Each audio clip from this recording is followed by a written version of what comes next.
ಮಣ್ಣಿನಿಂದಲೇ ದ್ರಾಕ್ಷಿ ಆಗ್ತದೆ, ಮಣ್ಣಿನಿಂದಲೇ ಮಾವು ಆಗ್ತದೆ, ಮಣ್ಣಿನಿಂದಲೇ ಮತ್ತೆಲ್ಲ ಧಾನ್ಯಗಳುಂಟಾಗ್ತವ. ಆದರೆ ಒಂದರಂಗೆ ಒಂದವು ಇಲ್ಲ, ಆದರೆ ಎಲ್ಲವೂ ಮಣ್ಣಿನವೇ. ಹಂಗೆ ಅನಿಸೋದಿಲ್ಲ.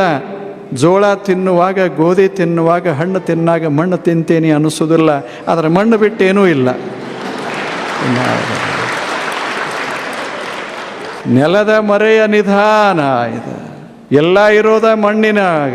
ಅದರಿಂದ ಹೆಂಗೆ ಹೊರಗೆ ಬರ್ತದೆ, ನಮಗೆ ಅದು ಆಪ್ಯಾಯಮಾನವಾಗ್ತದೆ, ನಮಗೆ ಹಿತ ಅನ್ನಿಸ್ತದೆ, ಅದನ್ನು ಅನುಭವಿಸ್ತೇವೆ. ಹಾಗೆ ಅನಿಸೋದಿಲ್ಲ ಅಷ್ಟೇ, ಮೊದಲು ಅನಿಸೋದಿಲ್ಲ.